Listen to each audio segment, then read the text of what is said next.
empty summers, New Zealand. Reuters. Mike Salvesen was working on his farm in the foothills of New Zealand's southern Alps last Friday, March 15, when his phone began pinging with news of a tragedy unfolding about 110 kilometers away in Christchurch.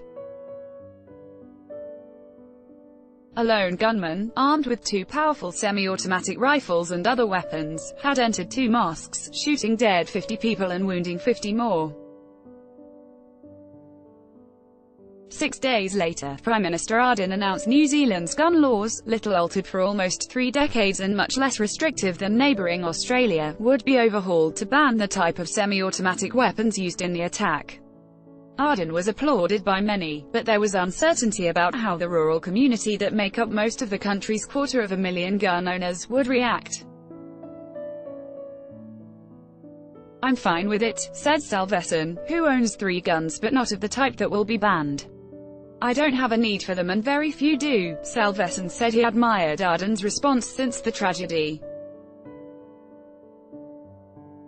"She's come across confident when needed, sympathetic when needed, and she's said pretty much what most people were thinking. Most farmers in New Zealand own guns, which they use for killing pests such as possums and rabbits, and for putting down injured stock. Recreational hunting of deer, pigs, and goats is popular for sport and food, while gun clubs and shooting ranges dot the country."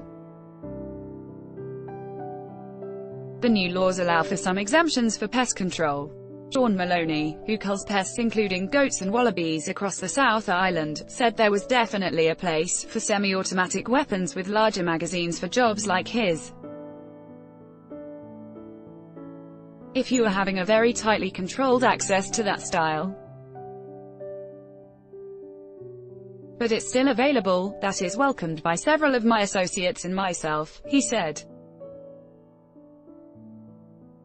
Hunting, with the kinds of weapons excluded from the ban, was an important part of life for his family, Maloney said. "My daughter would go out and shoot rabbits, with a semi-auto, with me, and then we'd skin and gut it, she'd cook and eat it and then go to ballet," he said. Wide support. New Zealand's main farm lobby group quickly came out in support of the new laws. "This will not be popular among some of our members, but we believe this is the only practicable solution," Federated Farmers Rural Security spokesman Miles Anderson said in a statement. Christchurch, Friday, March 15, has changed everything.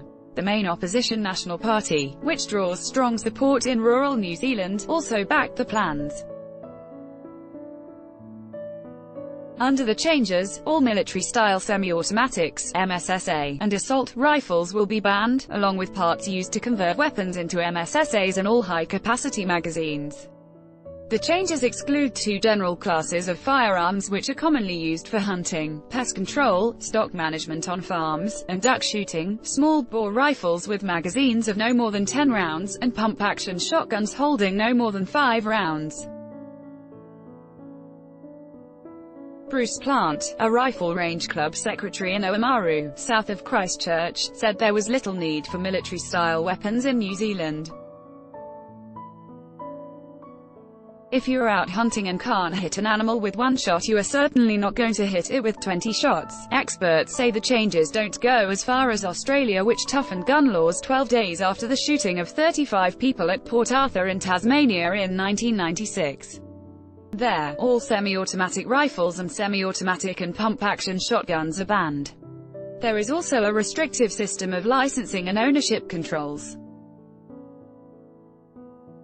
High gun ownership. New Zealand has a lot of guns. With a population of just under 5 million, there are an estimated 1.5 million firearms. In 2017, it had the 17th highest rate of civilian firearm ownership in the world, with 26.3 guns per 100 residents, according to the Small Arms Survey. The United States tops the list with 120.5 guns per 100 residents. The last real change to New Zealand's Arms Act was made in 1992, following a shooting where 13 people were killed by a gunman with a semi-automatic weapon in Aramoana, a small South Island coastal settlement. A special E-category license, which requires tough checks, was added to cover MSSAs. Advocates say New Zealand's high gun ownership rate and low rates of gun violence are evidence of a system that works. Restrictions are certainly tighter than in the United States. However, individual weapons are not registered, meaning police have little oversight over how many guns people hold. Arden said a further tranche of reforms will cover the firearm registry and licensing. John Hart, a farm owner and former Green Party candidate, surrendered his semi-automatic rifle to police after the shooting, one of 37 weapons police said had been voluntarily returned ahead of the new laws. The time is right. I have spoken to many farmers who feel the same way. They have not given their guns back, but they support the idea, although they won't do it until they have to. Noel Womersley, who slaughters cattle for small farmers around Christchurch, said he was happy to sell his R15 rifle into a government buyback expected to cost up to $200 million, $186 million. I'm using guns every day. I use them on the weekends, in my spare time, and I use them at work every day. But I don't need a semi-automatic military firearm.